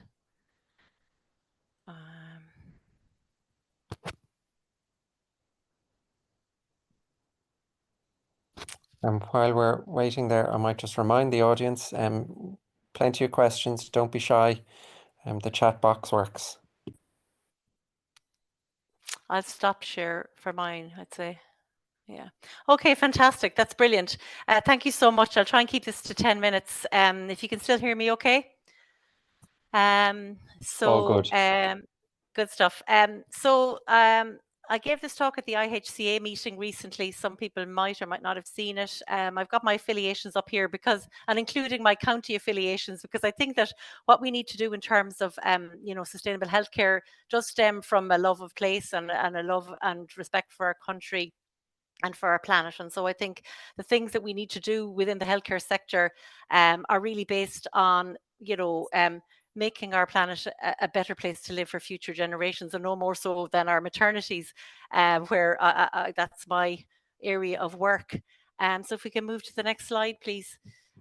So in obstetrics and gynecology, like, we have obviously the effect of climate change and pollutants on our patients. So our pregnant ladies, mothers are at risk of maternal respiratory disease, and their unborn babies are at risk of IUGR and various other complications like PET and preterm delivery as a direct effect of air pollution. Other issues within our specialty would be the use of nitrous oxide gas, and that's been touched on, I'm sure, in a previous presentation. For general anesthesia, which is rarely used nowadays, but in women who are labouring, we're using Entonox because we don't have another alternative. And we have also other anaesthetic gases that will be used for other obstetrics and gynae procedures. And these are all very potent greenhouse gases, as you will have heard. We also use vast amounts of single-use materials, and we just unthinkingly have fallen into this habit of just using single-use materials for more and more things, possibly exacerbated by COVID, but we really need to roll back on this. In our maternity hospitals as well, we are using a huge amount of formula milk, but the bottles are way too big for newborn babies, and we have estimated that we're throwing out 25,000 bottles worth of formula milk. We're disposing of them correctly, obviously, but they're actually wasted because the formula bottles are very large. If you can, next slide, please. In my workplace, so we started the Green Group in my workplace in Cork University Maternity Hospital, and we also invited the other maternity hospitals in the Ireland South Group to join. And we sent out a staff survey, and this was a beautiful comment that came back from one of our staff members. I don't even know who it was, but I think it's kind of become our mission statement, because the future generation, the new generations, are born in our maternity hospitals. So we do have an obligation to provide the leadership and the change that's necessary to reduce the impact of our work on the environment and on the planet. Next slide, please. Since the Ireland South Group has formed, and I just want to say these are initiatives that any of you guys listening in can do in your own hospitals. There's really kind of a huge number of initiatives that you can do, but a few of the things that we've done is that we early on we switched to recycled paper for the daily printing in our hospital, and our management were happy to pay the extra 20% that it cost to buy recycled paper at the time. Now it's cheaper than virgin paper to buy recycled paper, so there's no reason why other hospitals can't do that. We've saved an area of forest the size of Porky Queeve every single year since 2021 by doing this. We've done things like double-sided printing, and we've piloted electronic sign-off of GP referral letters, because we do have an electronic healthcare record, and we're trying to link in HealthLink GP referrals into our system, which really hasn't happened yet, but we're working very hard on that. Next slide, please. So other initiatives in terms of plastic. So we use a huge amount of plastic for the wrap on surgical sets. And we've done a few initiatives there in terms of recycling the wrap and making it into bales and sending it off for production into plastic pellets that are subsequently made into buckets. And we have a local charity that are taking these theatre surgical wrap from us, and they're making them into innovative products like tote bags, like wash bags and stuff. And we've made a number of those and gave them to our staff. For Christmas, we've used anesthetic masks with less plastic, a tiny little amount of plastic, 3 grams less plastic, but there's a huge multiplier effect when you're doing thousands and thousands of cases a year. So, you might think it's a very little individual change, but if you multiply that out, you make a lot of difference over the course of a year. And you can read a couple of more plastic initiatives there that we've done, and the kind of savings that we've made on an annual basis. And again, these are not massively difficult to do if you have the will. Next slide, please. In terms then of waste initiatives, like we had a very poor, we had basically no waste segregation when we started this group. We're kind of co-located with the General Hospital. We have our own management structure and our own budget. So we had to work very hard on getting proper segregation, getting proper bins put in, starting to compost. And then we started to use bin bags made out of recycled paper, which are now on the National Distribution Centre list. So anybody who works in a HSE hospital can order their bin bags made of 100% recycled plastic rather than using virgin plastic. And these 3 guys, the 3 Johnnies, they're fantastic porters over in CUH. They have now raised, I think, in the region of €10,000 from the return bottle scheme by having customized bins so that people can throw their used plastic bottle or their used aluminium can in there, and they go and they get the refund and they give it back to the CUH charities. So that's a wonderful initiative as well. Next slide, please. So other initiatives that we've done, and the one we did that we were most proud of, I think, in 2024 on the CUH Green Campus Group was to decommission piped nitrous oxide to CUH theatres. Now, we have the biggest hospital in the country, so we have a huge amount of nitrous oxide use, but obviously it's not used very much as an anesthetic agent anymore, and the pipe system is extremely leaky, so we're using hundreds and thousands of litres of nitrous oxide, which is 300 times the global warming potential of carbon dioxide. So we decided just to shut it all down and to put small little pony cylinders on all of the anesthetic machines in case somebody did need to use it, but it's so rarely used nowadays in general anaesthesia. We obviously have Internox, we need that in our labour wards. So we've done a lot of work on fixing the leaks within our own system, changing valves, changing O-rings, so that we have minimal leakage within the labour ward. We've also joined up to the My Green Lab initiative, and Dr. Anna Rachovac from Irish Doctors for the Environment and in Tala has done a huge amount of work in bringing this around nationally. We did a reusable nappies initiative, was lovely. That woman top right of your screen is one of our registrars who was having a baby at the time, and Cork City and County Council gave us €5,000 each to provide families with free nappy bundles, and the feedback was absolutely amazing. Next slide, please. These are just some pictorial representations of some of the stuff we've done. You've seen the recycled, the bin bags made from recycled plastic. We also did a pen amnesty where we got everybody to pick up all of the pens in their drawers, pockets, bags, cars, everywhere, and just bring them back in. And we got about 800 pens in a week, and we quarantined them, cleaned them, and sent them back for recirculation. We also did a glasses recycling initiative where people brought in their old glasses and sunglasses, and we sent them through the Lions Club for recycling and for distribution in developing countries. We did a mobile phone initiative as well, where people did the same with their own mobile phones. So, like you can just see here, this is just a taste of initiatives that anybody can do in their own hospital. And we've labelled. We've done a lot of work with Clean Tech. They're an organisation, a business in Munster Technological University, and they're working hard with the Climate Action and Sustainability Officer to do signposting around recycling, around waste management in general. Next slide, please. I won't go too much through the pipe nitrous oxide decommissioning because I don't think we have too much time. But if you can go to the next slide. just to say that we did cut it out. If you want to keep going there, these are all the teams that were involved, and this is the key line figure here. We're saving 600 tons of CO2 every single year by doing this initiative, which every hospital in the country could and should be doing. And I know there are great strides being made through the Irish College of Anaesthesiologists as well to push for this. But I would also urge anybody here who works in a hospital to push for this. And we're also saving €20,000 per year. And we really want this money to be ring fenced and to be put aside for other green initiatives to be funded within the hospital. Next slide, please.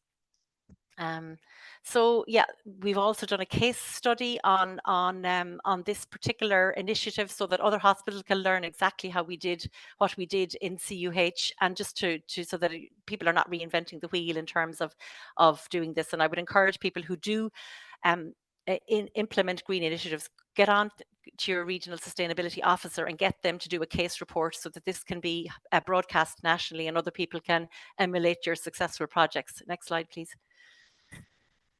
So if you're implementing a green healthcare project, I would say, you need to choose something achievable. Start off with something that's low hanging fruit, something that's you can make a good impact with, that you can get people energized with. Get some data if you can on what it is that you're trying to change. Get carbon data. You can get the BEIS. I'm not sure exactly what that stands for, but that's, if you look it up, it's under the UK government website. It gives you all sorts of information on the carbon footprint of materials, transport, etc., etc. If you can get information like that and get information on cost, and you can work out how much cost savings and carbon savings you can make or have made by your project, that's really good. If you want to do a case report, or if you want to publish it. And again, publishing your initiatives is fantastic for spreading the word and the applicability. So you need to be around, you need to be with your department, you need to be persistent, you need to encourage. You're probably the most interested person in all of this, and you need to transmit that interest and that enthusiasm to the staff. And when something is finished, give them credit, praise them, make sure that it's properly communicated and that everybody is proud of their achievement. And then, move, and then it does give a lot of energy to move on to the next project. So move on to the next slide. So there are loads of supports that you'll be glad to hear. So your hospital, if it doesn't have a green group, well, you can decide to set one up. And if you don't have that, you can also look, every hospital has energy officers whose job it is to make energy savings. Then there are 5, I think, regional sustainability officers around the country. You can find out who they are, find out who your local sustainability officer is. And there is funding to be got from regional sustainability officers from projects. Your occupational health officer can help make some changes as well. Irish Doctors for the Environment, I've been with them for the last 4 or 5 years. They're a fantastic organisation. I would really encourage people to join. There's loads of resources, there's lots of projects ongoing, and there's loads of information, advice and support there. An Taisce run a Green Campus programme, and they're very helpful if you want to implement this in your hospital. They'll do an assessment, they'll give you advice, and they'll give you feedback. And there's other documents, obviously, like the HSE Climate Action Strategy that you can draw on as well. And the Green Theatre checklist is wonderful as well for theatre. If you next slide, please. So there are challenges. Obviously, there is a lack of understanding, I think, generally as regards to the urgency and the magnitude of changes that need to be made, because we have to be carbon neutral by 2050. We have to reduce our greenhouse gases by 50% in less than 5 years now. So, I mean, we really need to be waking up to this. And like most people, kind of are sort of ambivalent about it. And so, it is important that we're speaking loudly, and that we are demanding the kind of changes that are necessary to achieve those targets. There's a feeling it could be somebody else's problem or responsibility, but I think, again, we need to challenge that. It's all of our responsibilities. We are time poor, and we could certainly do with people whose only job it is to implement sustainable healthcare projects. And I think, there may be some moves towards that, but I think the HSE Climate Action Strategy has not been adequately funded in this regard. And I think we really need to start looking for additional assistance in that. Green procurement is a massive area, and again, we need to have a lot more green procurement officers. Again, people whose only job is sourcing greener products and so forth. Next slide, please. But you know what? There are a lot of rewards. There is a feeling of teamwork when you set up a project and you feel like you've made a difference, especially in difficult times, you know, when it's hard to feel tangible differences in a lot of things that we do. It does motivate you to move on to other things then when you have a successful project. Next slide, please. So look, I mean, for everybody here, you can't do everything. Nobody can do everything, but you can do something. And it's better that a very large number of people do a few things rather than a very small number of people do everything perfectly. So try and make some changes, and, you know, join and find your crowd or find your tribe, find groups or like-minded people that will work with you together, and we can really take this forward, I think. Thank you. That's great, Kathy. Thanks a million. And I think the message that's coming through loud and clear is the plethora of small opportunities available that all add up. And with that in mind, I'm really curious to hear what Seamus O'Reilly has to tell us about green oncology. And I think it's probably particularly pertinent to my kind of naive view externally at oncology as cancer is becoming more and more of a chronic disease. So many of the impacts that oncologists are using have long-term effects. So Seamus. Thanks very much, Trevor. I'll just share my slides here. Is it coming up? Yes, it's working its way through. And we might ask everyone else just to turn off their cameras there. Great. Is that good? Perfect. Okay. Thanks very much for inviting me to speak today. I'd like to first start by acknowledging these trainees who have contributed to the papers I'll be discussing today and the work that I've been involved in. I'm a medical oncologist, and chemotherapy had its genesis in mustard gas use in the Great War. Subsequently, it was found to cause bone marrow toxicity, and that led to its use in leukemia and lymphoma. In oncology, therefore, we've had a focus on side effects from treatment, and leading to the common toxicity criteria to quantify this because of the life-threatening side effects we could see with treatments.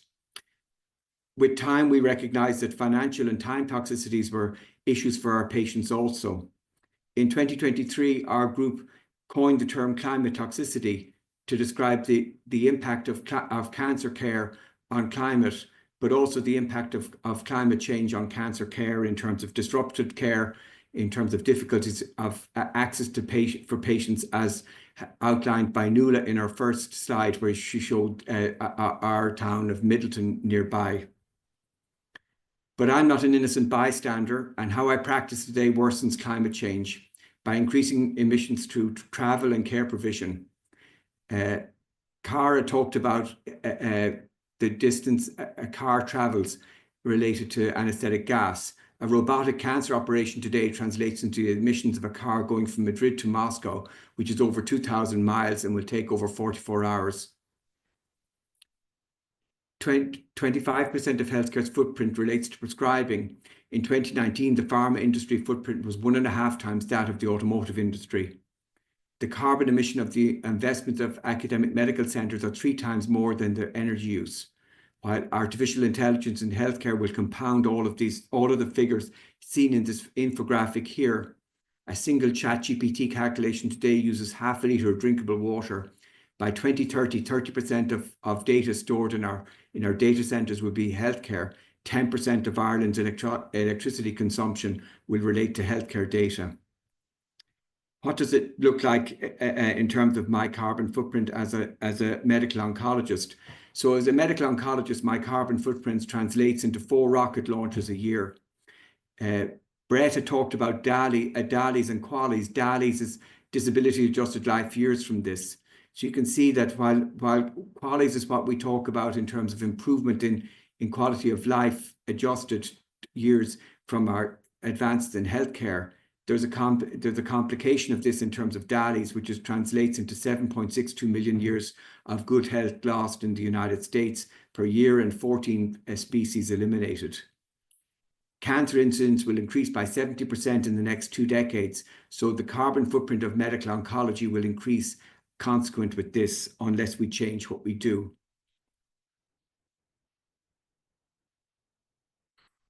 So what does it look like? Today we practice in a climate change era prone to extreme weather disruption and compounded by food and financial poverty. As you can see on the right-hand side, we would need to reverse engineer the US energy system for 80 years to go back to what we were before. So this is our new reality in terms of which is worsening. However, this picture that we painted here today is incomplete. Plastics is a signature material of our age, which multiple previous speakers have discussed. This is broken down to microplastics.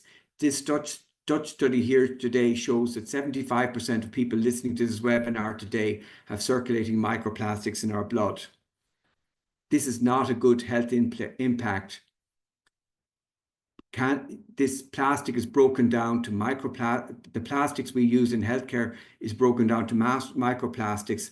You can see in the bottom part of this central infographic that these are carcinogenic, activating HER2 pathways in our system. These microplastics are more likely to bind pathogenic organisms, as you can see on the circus plot on the right-hand side of the slide. And these microplastics are more likely to be carcinogenic and may account for the increased risk of cancers that we're seeing in younger people in our population, such as rectal cancer.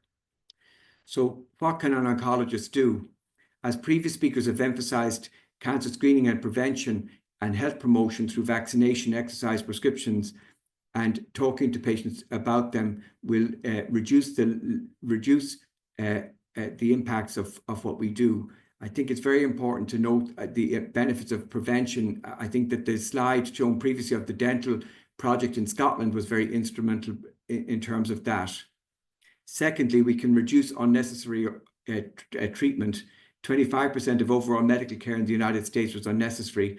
Projects like Choose Wisely, initiated in the United States and integrating the patient's voice, have been seminal in terms of reducing unnecessary healthcare waste, as have the use of guidelines. A unifying theme of these issues, as Deirdre outlined in her project about inhalers, was working with patients in terms of this. Thirdly, we can look at the toolkits that we have from professional bodies such as RCPI or the GLOSS toolkit used by ICGP, by the Irish College of General Practitioners. The paper at the bottom in clinical breast cancer has a toolkits for patients for breast cancer practice, integrating toolkits in the United States and throughout the world, which are free to access, as is the paper, and of repositories of ideas for what we can do in terms of our clinical practice today. At our cancer centre, our trainees looked at the National Cancer Control Programme chemotherapy protocols. There are 300 of those for what we do, and we use them all the time. 1,200 touch points were developed, were found in these protocols where we could make our practice more sustainable.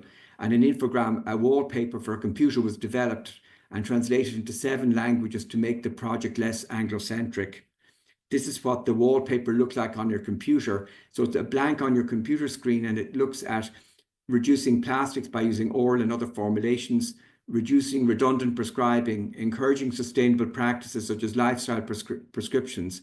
A plant-based diet in patients with melanoma translates into a 30% increase in response rate and less emissions for the planet.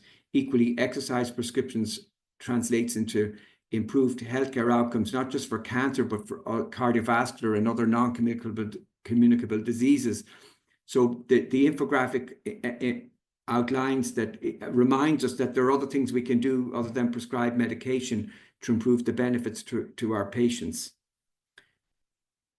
So this is a grant that we're submitting this week to try and move this from assessment to implementation. So we've work packages looking at patients and pharmacy and prescribers, and then using a mixed method to see how we can impact on increasing the integration of the sustainability infographic into our practice.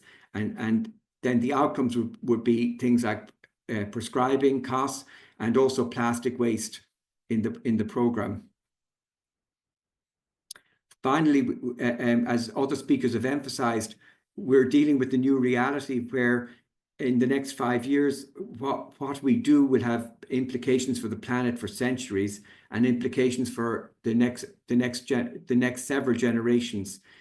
how we practice today needs to become more climate resilient in terms of building things that can withstand climate change, but also become more climate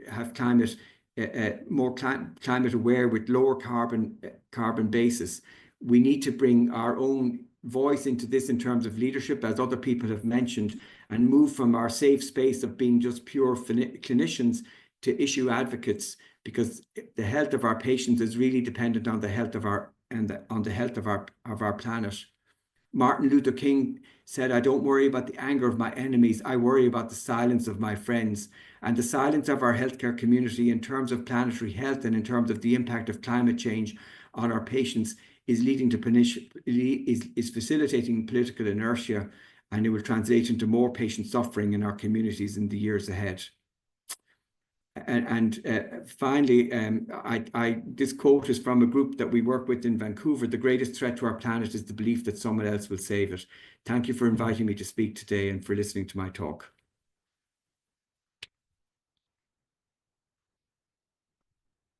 That was brilliant, Seamus, and lovely to see such a systematic approach to the project you're proposing.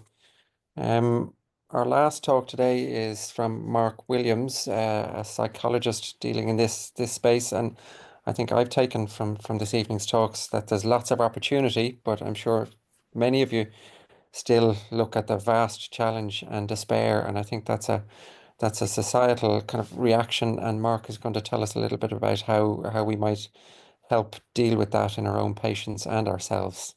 So Mark. Great. Yeah, thank you. So, yeah, wonderful to have been invited to talk with you tonight. I'm John Yu from Cardiff University. So, yeah, hoping that I can join you in the kind of the broader Celtic fight against climate change. And as was just mentioned, I'm a clinical psychologist. So my area of interest has pivoted from eating disorders was my main area, but now I'm interested in climate anxiety. So I suppose just some background, first of all, what's already been touched on, and particularly in the first talk by Nuala, was the mental health impacts of climate change. The Royal College of Psychiatrists released this diagram a few years back alongside a position statement on the importance of recognizing mental health impacts of climate change. And I suppose that, there's too many to mention. Many of the links have been made tonight between climate change and physical health, like air pollution, heat waves, and so on, droughts, floods. But there are also many impacts for mental health, too many for me to mention because the focus is tonight on eco-anxiety. So this would be an impact that people can have regardless of whether they've experienced the sharp end of tangible climate impacts, and can arise simply from the awareness that climate change is happening. So I want to talk about what is eco-anxiety, what causes it, how can people cope with this experience. And as I was writing this talk, I was thinking more about how we could help our patients with this experience, but realized as I was speaking that as I was listening rather to the speakers, that this is an experience that perhaps some of our speakers might have some personal insight into, and certainly some of the audience might, this might resonate with them. So how can we use some of these insights for ourselves as well? What are the implications of this for healthcare workers? So in terms of background, so eco-anxiety, we could call this a chronic fear of environmental doom. So, a cheery kind of summary there. And, you will have heard maybe some other terms that are certainly being proliferated in the media and are becoming more widespread in the literature as well. So climate anxiety, so that's anxiety specifically to do with climate change, and less broad, I suppose, than environmental change. Solastalgia, eco-grief, which is to say, what we might call eco-emotions, emotional responses to the situation we find ourselves in. It's different, really, I would say, from climate concern or worry. Whenever studies ask people, are you worried, say in a single item measure, or are you concerned, people usually, rate their concern very high. So climate concern is very high, certainly in the UK. And also other European countries and America, when standardized measures of climate anxiety, particularly those that ask about impairment. So to what extent does this actually have an impact on your day-to-day ability to focus, to do what you want to do, to socialize with your friends, the impairment of it? That is much, much rarer. Most people do not experience climate anxiety to the point where it impairs their daily lives. So this is something for us to consider as clinicians. It was mentioned before, even if this causes impairment, it still doesn't make sense necessarily to think of this as a pathology or a disorder. This is a rational response to what is a real existential threat. But of course, it is correlated with psychological distress, depression, and anxiety, as any kind of stressor will be. What causes some people to be particularly to have particularly high levels of climate anxiety or eco-anxiety? There was a study done in the UK on a very large sample, and some of the predictors were that the less mindful you are in general, so less of a tendency to be in the present moment, and to be able to kind of detach from too much thinking about the future, then the more climate anxious you'll be. So lower mindfulness, higher climate anxiety, the higher tendency to seek information out about climate change. The more you tend to seek out that information, then the more anxious you'll be. Hardly surprising. More people feel connected to nature and see themselves as part of the natural world rather than set apart from it. Then those people as well tend to have high levels of climate anxiety. On the societal level, it makes sense to think about this as well.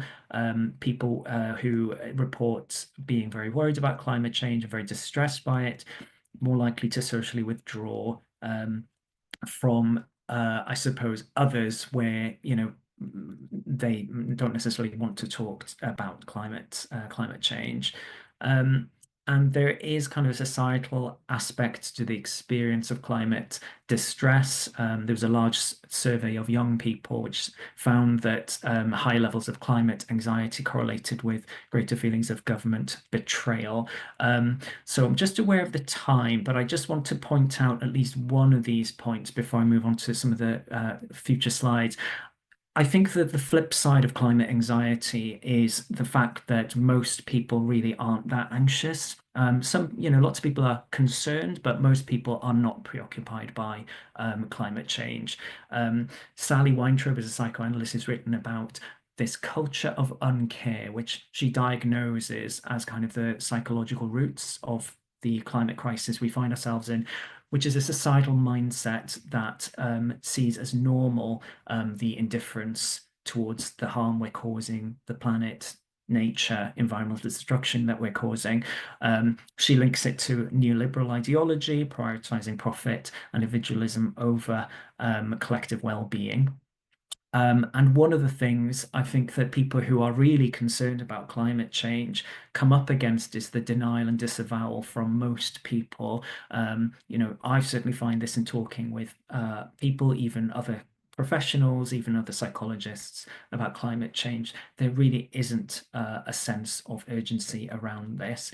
I'm just going to move us on to the next slide, just so I keep to time. So implications for healthcare workers. I think the key thing I want to get across here is that what people in this space are theorizing is most useful as a message for people who really struggle with climate anxiety is to frame this not as a deficit or something that makes you strange or unusual or overly worried, but as a positive reflection on your character, Caroline Hickman, I've got a quote there from Hickman, who writes a lot in this area, who suggests that a therapeutic response is to suggest that people not feel, that people would not feel the anxiety or distress that they do if they didn't care about the planet. And she actually frames eco-anxiety as eco-empathy, which is a kind of a different spin on it that kind of emphasizes the positive characteristics that people have if they care, to that degree about this topic. There was a study that I conducted asking counsellors and stakeholders in a youth mental health charity about what they would need in order to be more supportive of young people presenting with climate anxiety in their service. And we found that what counsellors want is the help to encourage these concerns to surface so they can be validated and channeled into appropriate outlets. For some people, climate change and the mental health impacts of that are ameliorated by activism. This is a dirty word. I don't necessarily mean going out and, chaining yourself to a building, but anything where you feel like you are contributing to societal change. So some resources, and I've sent these slides, so these can be shared. The Climate Psychology Alliance is is an organization that has lots of resources and does offer actually some free sessions of therapy or supportive sessions for people with climate. So that's into.